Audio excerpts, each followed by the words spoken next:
Olá, alunos! Que bom que a gente está reunido mais uma vez.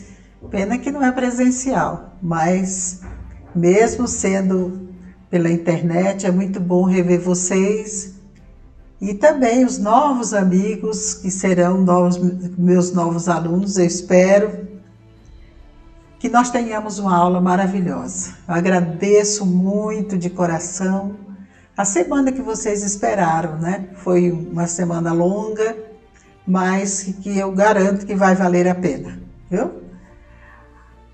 Para quem não me conhece muito bem, eu sei que tem muitos alunos meus aqui, mas tem muitos também que não me conhecem.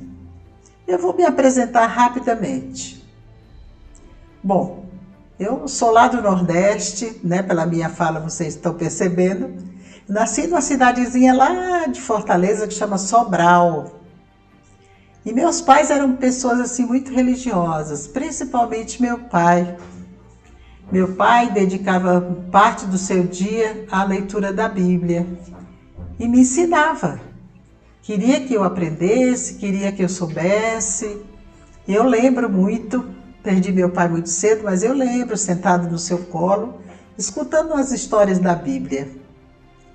E isso ficou, né, dentro do meu coração. Foi uma semente que permaneceu no meu coração.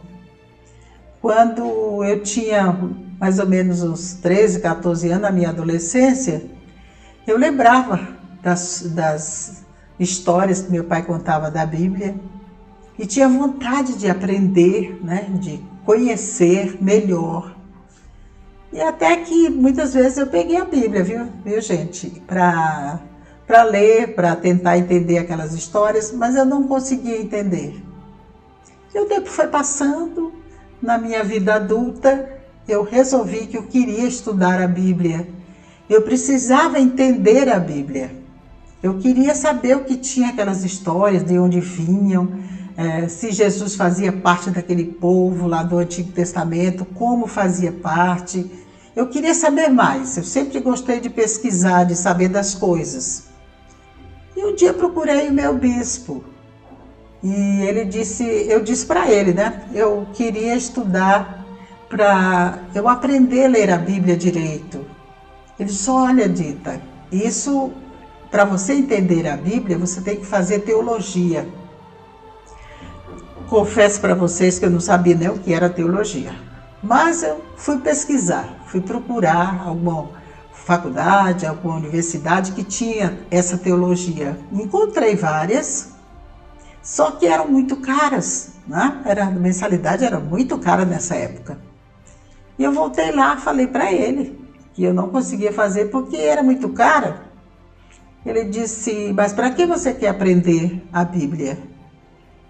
Primeiro, porque eu quero entender. Se a Bíblia é o livro de Deus para nós, por que eu não entendo a Bíblia?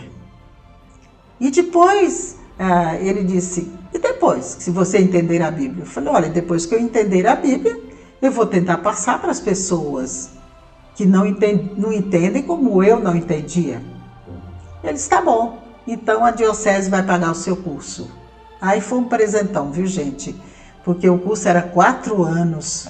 E eu fiz esse curso de teologia e peguei um amor muito grande à Bíblia. Meus alunos sabem disso, né? Meus alunos do curso de teologia, que eu dou teologia na minha diocese há quase 30 anos. Sabem que eu amo a Bíblia.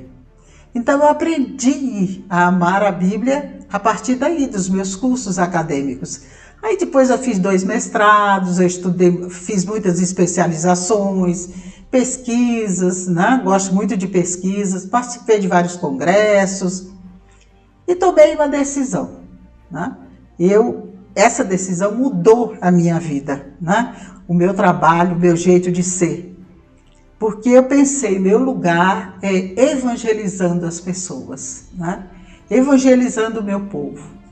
Então foi aí que começou a minha trajetória de estudar a palavra de Deus e colocar em prática, ou seja, evangelizar os meus irmãos. Desse trabalho que eu iniciei depois dos meus anos de estudo, eu comecei a trabalhar com um estudo pastoral. Eu era catequista, depois passei a organizar cursos, né? Organizar cursos de catequese nas paróquias. Depois eu dava palestras, fui convidada para o rádio, já faz mais de 25 anos que eu trabalho na Rádio Imaculada. Depois eu comecei a empreender, a levar pessoas para a Terra Santa, para os lugares santos, para a Europa, os lugares de Nossa Senhora. Onde tinha lugares sagrados, eu procurava levar meus irmãos até lá. Então isso foi o meu trabalho, foi e é o meu trabalho, porque eu continuo estudando, pesquisando. Hoje aqui eu vou conversar com vocês, vou compartilhar com vocês um trabalho meu, um estudo, uma pesquisa sobre São Marcos, né? Vamos lá? Bom, eu queria que vocês guardassem bem essas palavras que eu vou falar para vocês aqui. Elas serão muito úteis, né? Bem úteis mesmo, quando nós formos ver ou formos participar da segunda aula, que é o Evangelho de São Marcos. Vamos começar pelo nome, né? O seu nome. Seu nome era João. Pois é, gente, era João. Ele era primo de Barnabé. Quem era Barnabé? Barnabé era um discípulo de São Paulo. E João, ele foi de uma tribo que chamava-se tribo de Levi. Essa tribo de Levi era uma das 12 tribos dos filhos de Jacó. Muitos de vocês conhecem muito bem a Bíblia, o Antigo Testamento, e sabem, vocês também que são meus alunos, sabem as 12 tribos, os filhos de Jacó, que herdaram as terras, que foram até Canaã, tudo isso vocês conhecem muito bem. Mas Levi, né, era diferente. Se vocês estão vendo aí a foto dos levitas, eu vou colocar para vocês entenderem um pouquinho sobre quem eram os levitas. Isso começa mais ou menos no tempo de Moisés, 1250 a.C.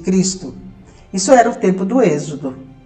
Então, depois da morte de Moisés, que Moisés não entrou com o povo, ele caminhou com o povo os 40 anos no deserto, mas ele não entrou, ele morreu antes. Quem entrou foi Josué com o povo. E eles conquistaram essa terra prometida com as 12 tribos. Só que interessante que essas 12 tribos, só 11 herdaram a terra. A tribo que Marcos pertence a ela, a tribo dos levitas, não herdou terra nenhuma. Vejam esse texto, Deuteronômio 18:2. Esse texto é do próprio Deus, que coloca lá uma profecia e diz assim, os levitas, mais ou menos assim, os levitas não terão herança entre seus irmãos. O Senhor é a sua herança. Ele mesmo lhe disse. Então, e as 11 tribos? Herdaram toda aquela terra de Canaã, toda a terra de Israel. Isso nós vemos também uma justificativa dessa herança da terra lá em Gênesis 2,15. Veja lá, Gênesis 2,15 diz assim, o Senhor Deus tomou o homem e o colocou no jardim do Éden para cultivar e guardar a terra. Ou seja, as 11 tribos que receberam a terra fizeram isso, e de uma forma mais completa. Eles trabalharam na terra, plantaram, cultivaram, construíram, defenderam suas terras, defenderam suas propriedades e guardavam. E é muito interessante, que vocês já devem ter estudado isso no livro do Deuteronômio, fala que a terra é de Deus. Para o povo judeu, não existe uma herança eterna sobre a terra, porque a terra pertence a Deus. Mas voltando à tribo de Levi, ela foi separada. Vimos que ela não recebeu terras, né? Ela foi separada para quê? Para cuidar das coisas de Deus, dos objetos sagrados, dos cantos, de tudo que era litúrgico no templo. E é interessante que lá em Números 3, se você abrir sua Bíblia aí, eu pedi para vocês, algum de vocês trazerem a Bíblia ou ficarem com suas Bíblias, todos os sacerdotes vieram da tribo de Levi. Olha que interessante, que eram descendentes de Arão. Esta é a origem genealógica de Marcos. Viu que interessante? Podemos continuar? Então vamos lá.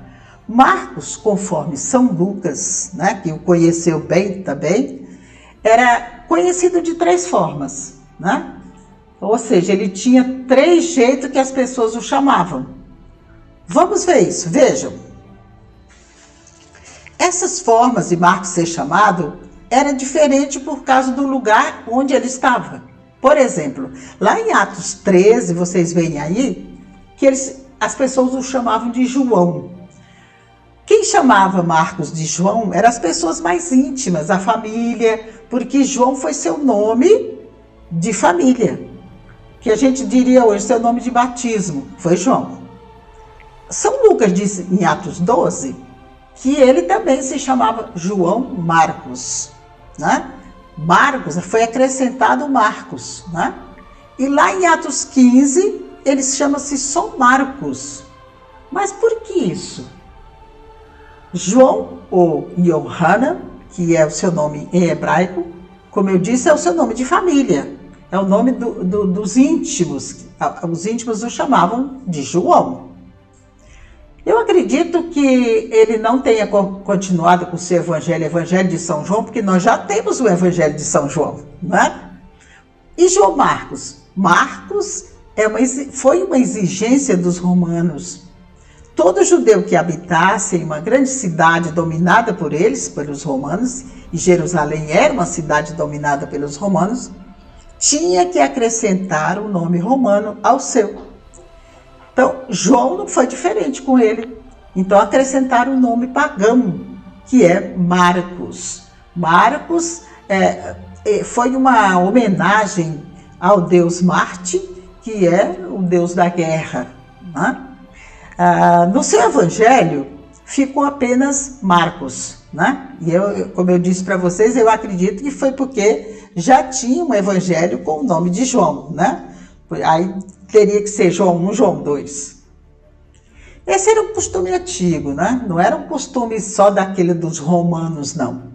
Lá no tempo do exílio, que vocês conhecem muito bem esse tempo, lá no século 6 a.C., tinha esse costume também dos babilônicos. Os babilônicos usavam esse costume para colocar um nome babilônico acrescentado ao nome judeu. A mesma coisa que aconteceu com Marcos. O serviço do rei da Babilônia, a serviço do rei da Babilônia, foi Daniel, o profeta Daniel. Se vocês abrirem lá em Daniel, capítulo 1, versículos 6 e 7, vocês vão perceber que o profeta foi para a Babilônia com 3 amigos, todos judeus. Mas quando chegaram lá, seus nomes foram trocados. Os babilônicos exigiram que se colocasse o nome babilônico a cada um deles. Então Daniel ficou Baltazar. Aí vocês estão lendo, né? Em Daniel 1, 6 e 7. Ananias ficou Sidraque.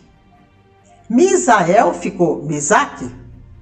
E Azarias, um nome terrível, Abdênego. Né? Que nome estranho. Imagine a mãe desse menino chamando, né? Abdênego. Que nome, não é? Mas era um nome babilônico. João era de Jerusalém, como nós já dissemos, na época era um território romano. Também ele foi obrigado, quase que foi, eu diria que foi obrigado a ter um nome a mais, que era o seu nome pagão, né? E esse nome, a gente percebe que em alguns textos do Antigo e do Novo Testamento, quando alguém muda de nome, às vezes é por uma missão nova, tem uma missão nova.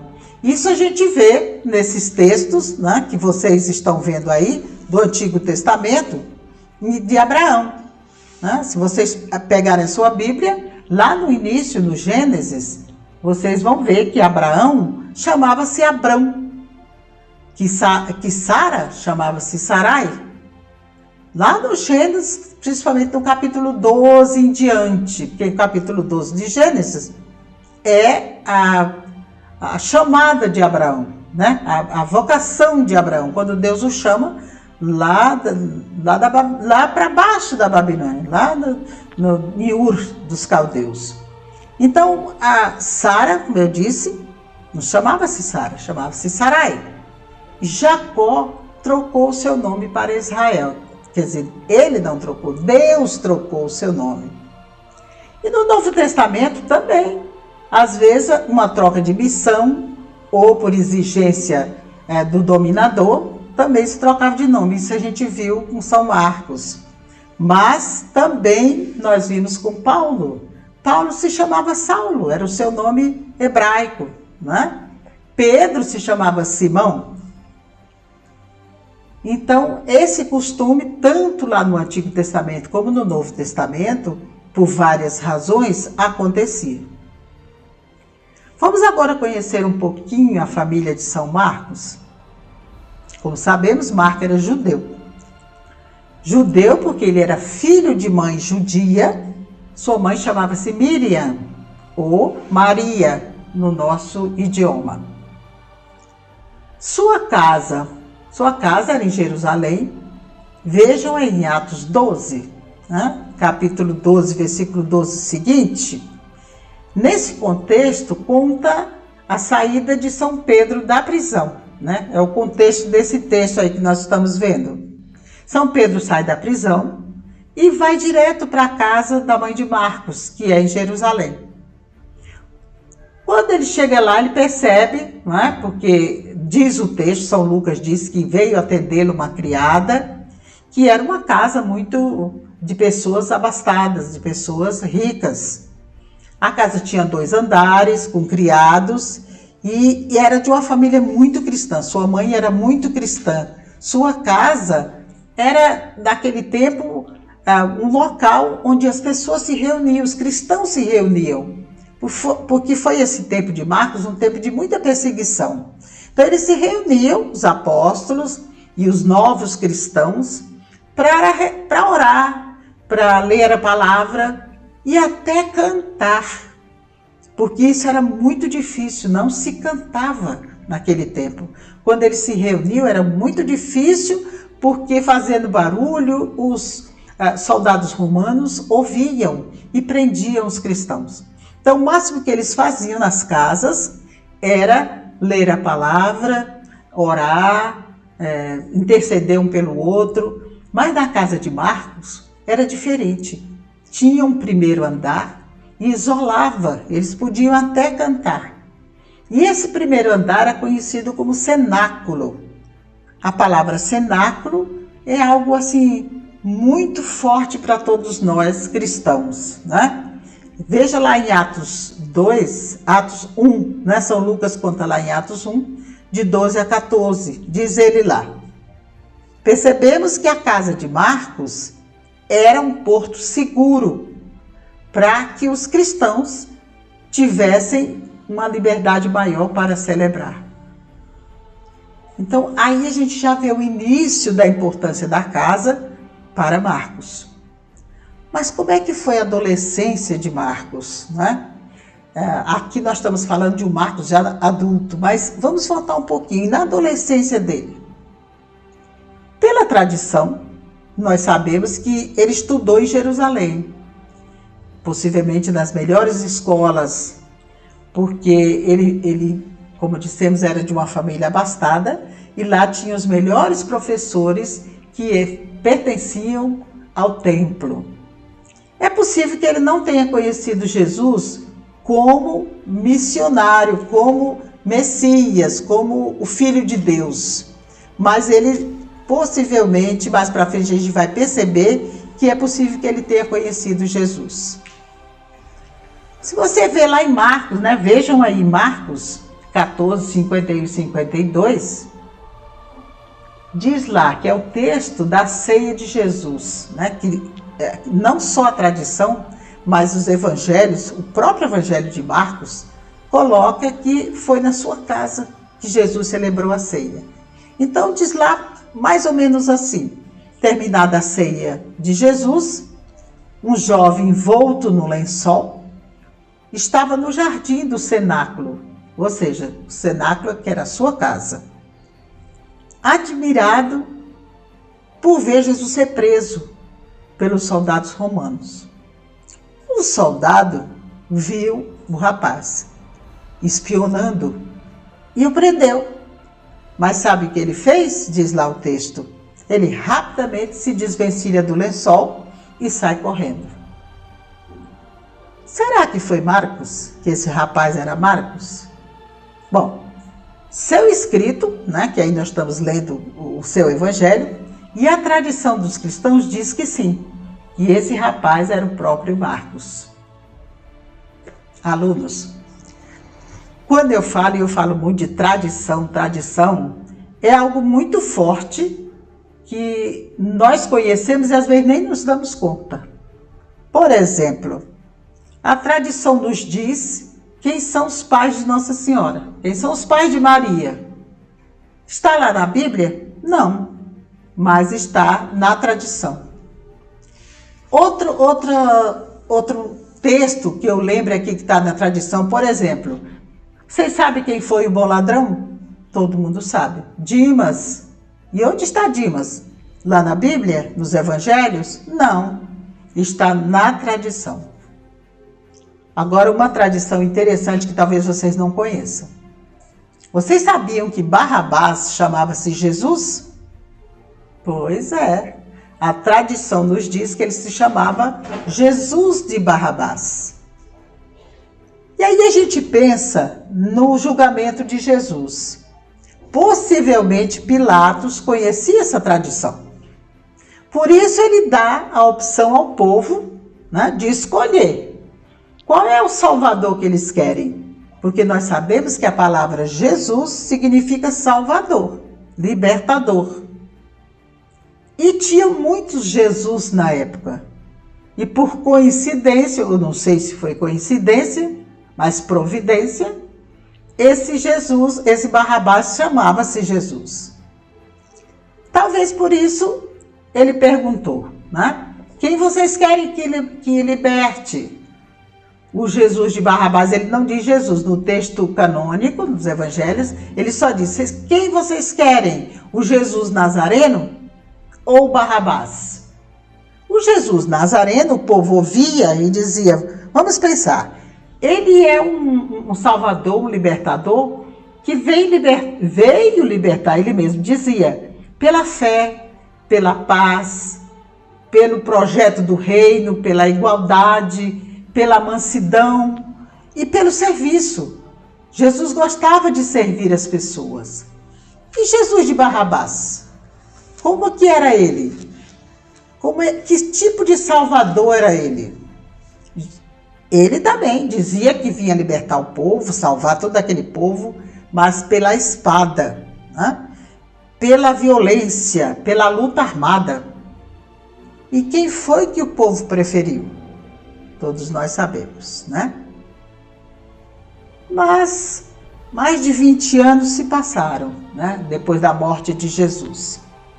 Isso era entre os anos 50, 55, mais ou menos. E Marcos conhece Paulo. Então é aí que São Marcos conhece São Paulo. Ele veio a Jerusalém e eles se conheceram.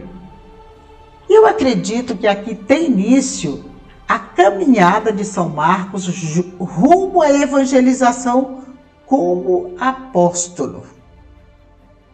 Marcos se torna discípulo de São Paulo, depois discípulo de São Pedro, e esse conhecimento de Jesus através dos dois o leva ao apostolado. E aí eu me pergunto, o que é um discípulo, o que é um apóstolo? O discípulo é aquele que ouve o mestre, que senta aos seus pés, que escuta o que ele diz, que gosta do que ouve, guarda no coração. E o apóstolo? O apóstolo é aquele que ouve, mas leva a palavra aos outros, né? Então, quando eu falo assim, eu sempre digo para os meus alunos, quando eu falo em discípulo, eu lembro muito de Marta e Maria, né? Porque Marta se dedicava a fazer a comida que Jesus gostava, mas Maria ficava aos pés de Jesus ouvindo o que ele dizia, né? Então isso é um modelo de apóstolo e de discípulo que a gente conhece muito bem. Mas Marcos se torna um companheiro de São Paulo, de viagem de São Paulo. De tanto São Paulo falar sobre Jesus para ele, ele já tinha uma semente como eu, né? Ele tinha aquela semente no seu coração porque desde criança ele via que sua mãe era muito religiosa lá em Jerusalém. Então, quando São Paulo fala de Jesus, vocês imaginem São Paulo falando da sua experiência de Damasco, né? Que foi maravilhosa, como ele encontrou Jesus. Então, isso acho que criou uma semente muito forte no coração dele. E Pedro, e São Pedro? São Pedro conviveu com Jesus, né? Então, as histórias que ele contava de Jesus foram histórias que ele viveu com o próprio Jesus, né? Então, vejam esses textos aqui que ele coloca na sua caminhada com São Paulo, né? São Marcos com São Paulo. Lá, Atos 12, 25 e também Atos 11, 26, porque um texto completa o outro. Os textos nos colocam na primeira viagem que São Paulo fez e que levou João Marcos com ele. Vejam esse mapa, né? Eu fiz questão de trazer esse mapa para vocês, porque aí aparecem duas cidades de Antioquia. Quando ele fala assim, os cristãos se reuniam em Antioquia. Mas que Antioquia era essa, né? Então, é a cidade de Antioquia da Pisídia e a cidade de Antioquia da Síria, tá? A da Pisídia, vocês estão vendo aí, fica lá no norte do país. E a Antioquia da Pisídia fica a leste. Essa Antioquia da Síria, que era a Antioquia de onde saía São Paulo para suas viagens missionárias e voltava. Ali era o quartel-general deles. Toda viagem que ele fazia, as 3 viagens que ele fez, ele ia para onde ele tinha que ir, retornava para Antioquia. Saía de Antioquia, ia para as cidades que ele evangelizava, voltava para Antioquia. Então ali era como se fosse um quartel-general de São Paulo. E Marcos e Barnabé fizeram parte da sua primeira viagem, né? E esse texto 11, 26 é maravilhoso. É um texto que conta como é que os cristãos tiveram esse nome. Porque eles eram seguidores de Jesus, seguidores do caminho. Eles tinham vários nomes, né? Mas passaram a ser cristãos na volta dessa primeira viagem lá em Antioquia, né? Então é muito bonito ver em que época ou quando aconteceu que nós passamos a ser cristãos. Então foi aí, a partir mais ou menos do ano 46 até 50 e pouco, porque no ano 51 São Paulo começa a escrever suas cartas, entre 48 a 51. Depois disso, Marcos deixa Barnabé e São Paulo lá em Antioquia, da Síria, e volta para sua casa em Jerusalém. Da casa, não é? É muito interessante falar da casa, o lar das pessoas, a família, né? E hoje, mais ainda, a gente tem um apego muito grande à casa, à família, né? No tempo que nós vivemos. Mas Marcos sabe, ele tem consciência que desde criança sua casa, que é o cenáculo, né? Era uma casa cheia de bênçãos, uma casa abençoada. Porque lá aconteceram os 2 maiores eventos do cristianismo, que foi a Páscoa de Jesus, que nós vimos, né? A Páscoa de Jesus e Pentecostes, né? Vocês podem ver aí, vejam nessas fotos, que o cenáculo, ou seja, o primeiro andar da casa de Marcos, foi palco de duas celebrações assim intensas que mudaram a vida de todos nós que somos cristãos. Então, lá em Marcos 14, de 1 a 17, fala da Páscoa de Jesus. Nós já vimos um pedacinho desse texto. Jesus se mostra muito íntimo da família de Marcos, né? Da mãe dele, de Maria. ele diz aos discípulos, né? Vão à cidade e lá vocês vão encontrar um homem com um cântaro d'água. Segui esse homem, segui. Onde ele entrar, é a casa dele, né? Dizei para ele, olha, o mestre quer celebrar em sua casa, lá no andar superior, no cenáculo, a sua Páscoa. Pelo jeito, se percebe desse texto do próprio Marcos, que também Jesus conhecia muito bem ou era íntimo da família, pelo menos da mãe de Marcos, né? Porque ele não diz assim, pede para ela que eu quero celebrar lá, né? Ele diz, eu vou celebrar lá no primeiro andar da sua casa. E como já vimos, o cenáculo é algo que mexe com o nosso viver como cristãos, né? Porque quando a gente fala no surgimento da igreja Pentecostes, foi lá no cenáculo. Onde Jesus Cristo instituiu a Eucaristia, foi lá no cenáculo, né? Aquela sala de refeições no primeiro andar da casa de Maria, a mãe de Marcos. Será que ele, pensando aqui com nossos botões, será que Marcos se lembrava de Jesus? Eu acredito que sim. Mas vamos lá. O contexto de casa, de lar, de família, é muito importante no Evangelho de São Marcos.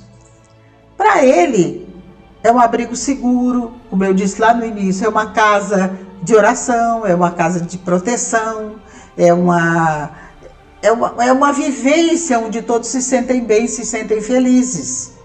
Então, essa casa de Marcos, para ele era algo assim muito importante. E para Jesus, nós vamos ver daqui a pouco que Jesus, no Evangelho de Marcos, dá uma segurança muito grande àquele que habita na casa. E seguramente, eu acredito que a casa de Marcos foi uma igreja doméstica. Porque era um tempo difícil, aquele tempo que ele viveu. E esse tempo durou muito. Foi até o tempo de Constantino. Vocês sabem que os cristãos tiveram quase ou mais de 300 anos de perseguição. Então era um tempo difícil para todos eles. E mais difícil ainda, porque era um tempo de transição lá em Jerusalém. Quando a sinagoga passava a ser a casa. Por que a sinagoga passava a ser a casa? Porque os cristãos, tanto os cristãos antigos como os novos cristãos, estavam passando do judaísmo para o cristianismo. E o que acontecia? A vivência deles, o que eles buscavam, estava mais nos escritos de Jesus. E isso incomodava os judeus. Então chegou uma época que os judeus não permitiram mais que os cristãos celebrassem com eles. E os cristãos queriam celebrar no domingo. Os judeus, não, nós celebramos no sábado. Então, devagar eles foram expulsando os judeus das sinagogas. Para onde eles foram? Para casa. Não tinha outro lugar que eles pudessem celebrar. Então, as cartas de São Paulo, principalmente Atos dos Apóstolos, nos mostram bem isso no início da igreja. Como é que surgiu a igreja, as dificuldades que tiveram, né? Isso também Marcos participou, de certa forma, porque vocês viram que ele foi em algumas viagens com São Paulo, não é? Então, isso foi acontecendo, foi muito difícil para os cristãos, até surgir a eclésia, ou seja, a igreja, né? Aí surge a igreja, que é o lugar onde os cristãos vão se reunir com calma e tranquilidade, mas isso demora algum tempo, né? Vejam aqui tem os textos que eu falei para vocês antes das casas, textos em que Marcos ressalta muito bem a importância que Jesus dava para a casa, né? Então eu tenho 11 textos aqui, não temos tempo de olhar cada um, gostaria, até que a gente refletisse cada texto, porque é maravilhoso cada um desses textos, mas eu vou deixar para vocês esses textos, não sei de qualquer forma, depois o Paulo vai ver, mas vocês terão acesso a esses textos, né? Mas a gente vê que começa com a casa de São Pedro, lá em Cafarnaum, né?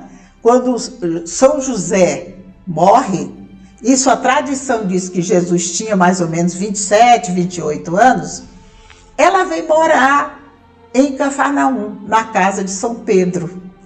E tem uma sinagoga do lado. Então Jesus participa da sinagoga e coloca a casa como o mais importante. E aí conta nesse texto, né, Marcos 1, 29 a 31, a cura de sua sogra, né, a sogra de São Pedro. Depois nós temos em Marcos 2, a casa de São Mateus, maravilhoso esse texto. Mateus também era o outro que trocou o nome, ou que acrescentou. Ele chamava Levi para a família, né? Por que Levi? Vocês sabem por quê? Possivelmente ele era da tribo dos levitas, né? Então ele chamava-se Levi para os íntimos, era o seu nome de família, mas Jesus deu-lhe o nome, trocou a sua missão e trocou o seu nome para Mateus. E aí vai seguindo os outros textos, né? Jesus está numa casa, que nós sabemos de quem era, e chega Maria com seus irmãos, né? Que é colocado lá nesse texto, é um texto um pouco polêmico, que quem sabe um dia a gente vai decifrar direitinho quem eram esses irmãos que estão lá fora com Nossa Senhora, né?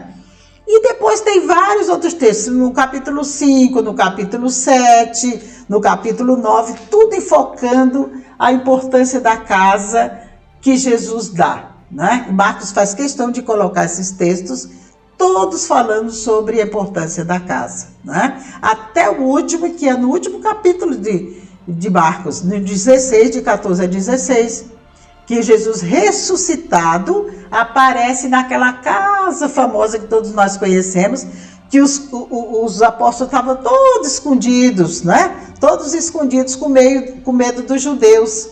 Então Jesus aparece lá no meio deles, né? E depois, em seguida, ele aparece também lá para os caminheiros, 2 dos discípulos que vão para Emaús, né?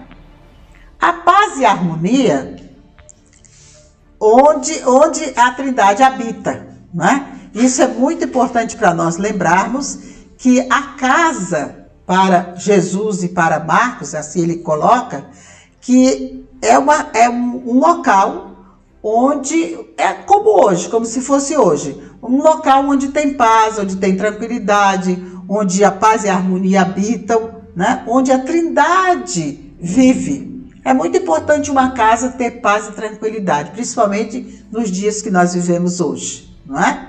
Vocês lembram do que eu falei sobre tradição lá atrás? Pois é, a nossa riqueza de conhecimentos é muito grande pela Bíblia, é claro, tanto o Antigo como o Novo Testamento.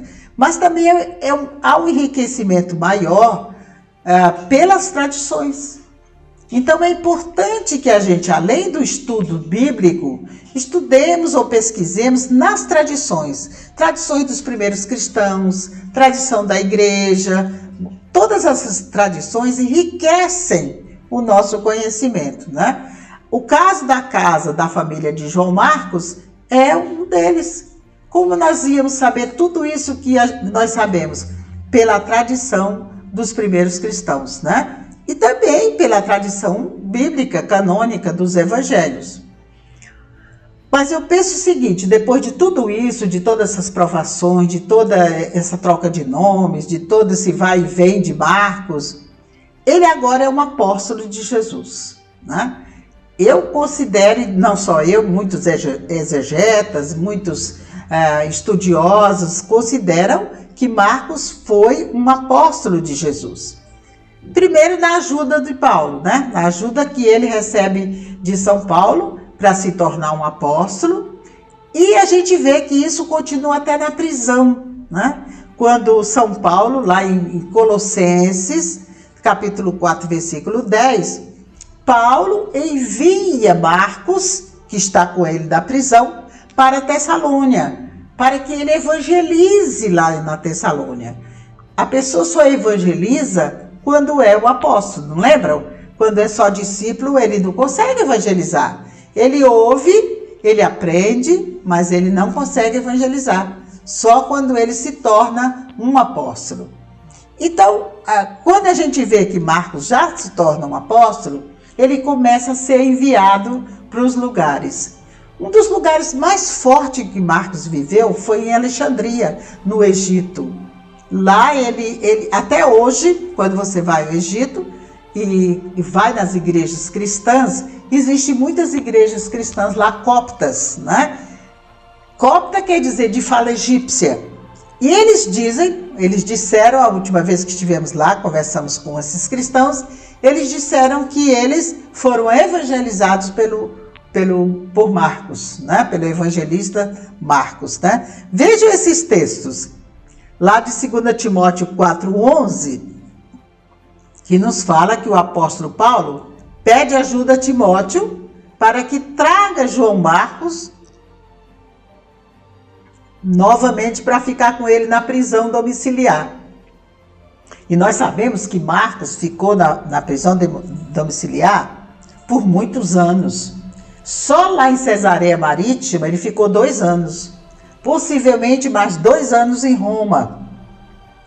Então, olha esse segundo texto, de 1 Pedro 5,13. Vejam esse texto também. Marcos, ele de São Pedro, ele é muito mais que apenas um discípulo, né? Ele é companheiro de São Pedro e ele é escriba de São Pedro. Dizem algumas tradições que São Pedro era analfabeto e ele usava Marcos, pedia que Marcos escrevesse as suas homilias, as suas pregações. E Marcos fazia isso.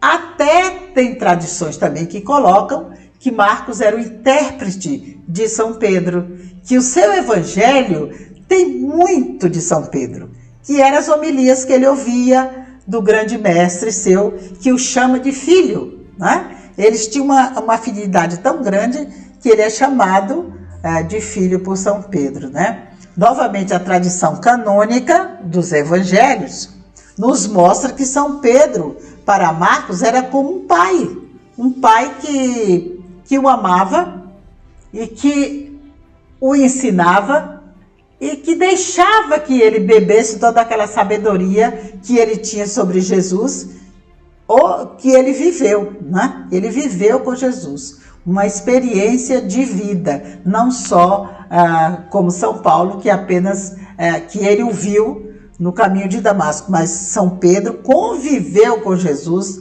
durante os 3 anos ou até mais, né? Vocês já perceberam que as imagens que São Marcos aparece, a maioria delas tem um leão do lado? Vocês já perceberam isso? Vou colocar para vocês aí, vejam essa imagem. Ele tem um leão do lado. Por que será, né? Isso era uma tradição. Mais uma tradição do povo judeu. Se você observar bem, você vai ver que existem muitos animais que são utilizados para representação, ou como metáfora, ou como simbolismo, não é? Por exemplo, a serpente, né, significava o poder do mal, o diabo, Satanás, tudo que é o mal simbolizado pela serpente. Enquanto que a ovelha é a docilidade, é a insegurança, é a fragilidade. E somos nós, diante de Jesus, somos como ovelhas, né? A pomba também. A pomba, ela transmite ou ela simboliza a paz, a simplicidade. Antigamente, a pomba era um animal que trazia mensagens, né? E isso a gente vê muito também na presença do Espírito Santo através de uma pomba. Nós vimos isso no batismo de Jesus, né? E em vários outros lugares onde o Espírito Santo é representado por uma pomba. E o leão? O leão. O leão representa o poder, a beleza, a realeza, a força, o maior entre todos os animais, né? E esse animal foi simbolizado, Jesus simbolizava esse leão. O Jacó, né, num texto que eu vou colocar para vocês depois, ele diz que Jesus é o leão da tribo de Judá. É em Gênesis 49, 9 e 10. Vejam aí. Então lá Jacó diz isso, que o leão da tribo de Judá é de onde virá, né, o Messias futuro. Porque Jacó viveu lá no século 18 a 19 a.C. Jacó nos diz que o cetro, o texto é muito lindo, mas eu só coloquei um pouquinho, mas acho que está aí para vocês quase todo o texto. Então Jacó nos diz que o cetro não se apartará de Judá. Será como um leão rugindo, que reina e que tem poder. E isso foi vinculado a Jesus, não é? Veja também lá no Apocalipse. Apocalipse, capítulo 5, de 1 a 5. São João, lá no Apocalipse, nos diz que só o leão de Judá, ou seja, Jesus Cristo, pôde abrir o livro da vida e os seus 7 selos. Por quê? Porque ele venceu a morte. Marcos também possui esse símbolo, né? Vocês veem aí nessa linda ilustração, Marcos com o leão do lado. E por quê? Um dos motivos é que ele aparece com o leão, é a sua importância como um ícone na tradição, né? E aí a gente pensa, o que é um ícone dentro da teologia católica ou dentro da teologia cristã? Um ícone é um modelo de evangelização para os iletrados, as pessoas que não sabiam ler, tinham os ícones que ajudavam a explicar o que tinha no Evangelho, o que tinha no Antigo Testamento, era através dos ícones.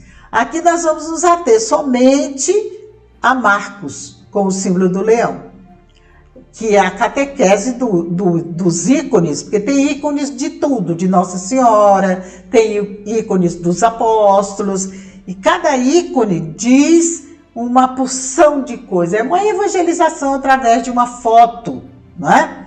Então, seu livro se inicia com a pregação de João Batista no deserto. O rugido do leão, lá no deserto, era a sua pregação imponente, porque era forte, porque era convincente. Então ele também simboliza o leão pelo seu jeito de falar de Jesus, não é? Era como se fosse um rugido, não é? Ele falava, convencia as pessoas. E eu acredito que isso ele aprendeu com São Pedro, porque vocês já leram várias vezes que lá em Atos 2, São Lucas nos diz, no finalzinho de Atos 2, terminando a celebração de Pentecostes, Pedro saiu e tinha muitas pessoas lá de todos os lugares. E ele fez uma pregação tão linda sobre a descida do Espírito Santo que mais de 3.000 pessoas se converteram. Então esse rugido, quando se está cheio do Espírito Santo, é algo que a gente entende muito bem, né? Então o leão, como rei dos animais, é como o reinado de Cristo, ou seja, é o próprio Cristo, né? Como o leão de Judá, como nós vimos lá atrás, que Jacó nos falou. Um outro motivo está relacionado com as profecias de Ezequiel. Ezequiel, capítulo 1, do 4 em diante. Ele fala da visão de 4 animais, o qual teologicamente, mais tarde, no livro do Apocalipse, lá no capítulo 4, 6, nos fala desses 4 animais que a igreja, ou a tradição da igreja, coloca como fosse os 4 evangelistas. Cada evangelista tem uma simbologia diferente, tem um animal diferente. Aqui nós estamos falando só de Marcos, né? E quem sabe, em outro momento, a gente falaria dos outros 3 evangelistas e a sua simbologia dos animais, né? Percebam que a simbologia, né? E eu diria a catequese, porque a simbologia é uma catequese dos primeiros cristãos através dos ícones, né? Se fundamentava no ver, né? No olhar, no fazer comparações, mas comparações diferentes, com o que eles tinham conhecimento, ou seja, estabelecer relações com o dia a dia deles. Então, assim, eles entendiam a catequese, entendiam a palavra de Deus através desses ícones, né?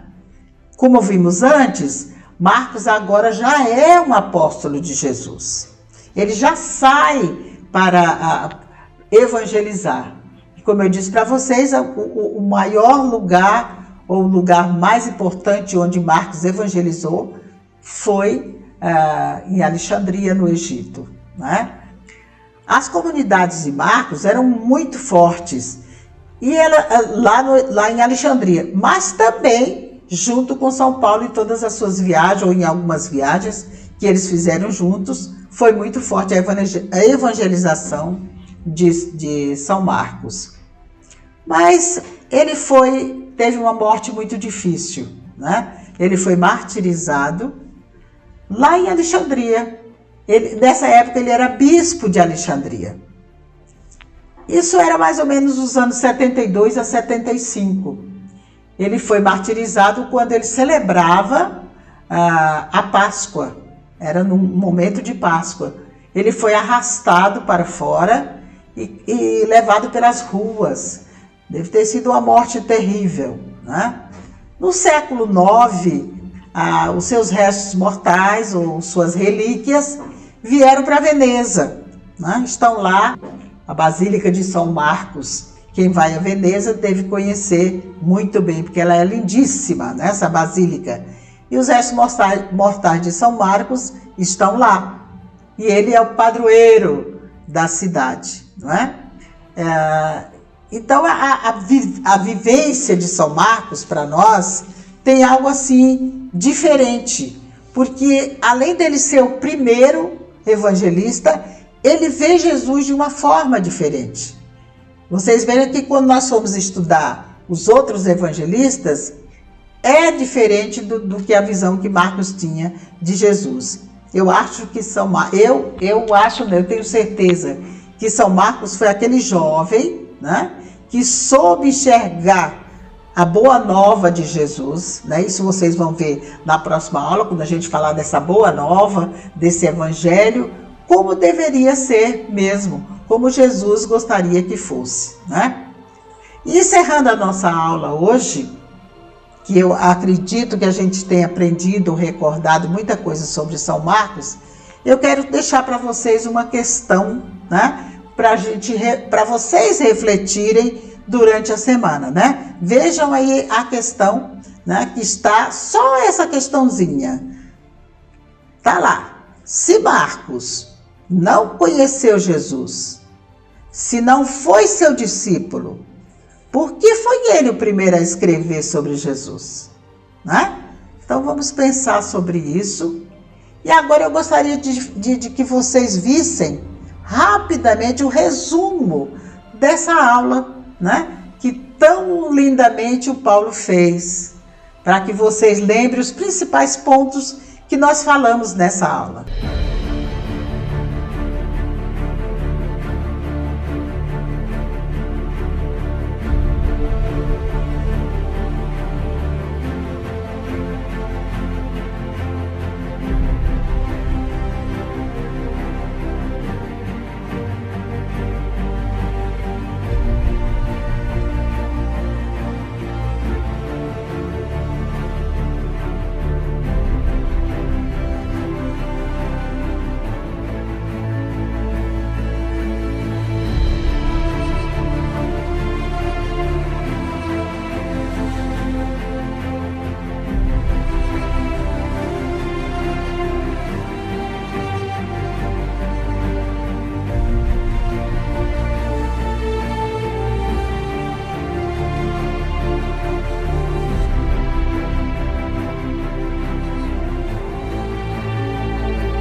Eu não canso de agradecer a todos vocês, mais de 150 pessoas que realmente amam a Jesus, amam os evangelhos e gostariam de saber mais. Eu acho que todos esses 150 e poucas pessoas que se inscreveram são parecidas comigo, né? Gostam de aprender o evangelho de uma forma simples e fácil. E é isso que eu tento fazer. Eu tento passar não só os evangelhos, mas todo o Antigo Testamento, aquelas histórias que parecem assim tão difíceis, mas não são, de um jeito simples e fácil para que a gente entenda, não é? Então essa é a minha missão. E eu acho que vocês também, vocês estão nesse caminho, acumulando essas experiências junto com as tradições, que as tradições cristãs são muito ricas e elas nos ajudam a entender melhor o nosso caminhar com Jesus, né? Bom, antes de sair, né? Apaga a luz e fecha a porta. Não é isso não que eu vou falar. Antes de sair, você deixa o seu comentário, viu? Eu vou ler com todo carinho, com todo amor e vou responder a cada um. Vocês sabem que eu amo saber o que vocês gostariam de aprender, o que vocês viram, se gostaram, como é que foi. Então, os comentários de vocês, para mim, é uma riqueza muito grande. Então, não esqueça, de antes de sair, deixar o seu comentário. Eu espero vocês todos e mais uma multidão aqui na semana que vem, né? Peça aos seus amigos, fale com os seus amigos da paróquia, que se inscrevam no nosso canal, porque essa aula vai ficar gravada e nós teremos a próxima aula falando sobre o Evangelho de São Marcos, né? Até a próxima aula, se Deus quiser.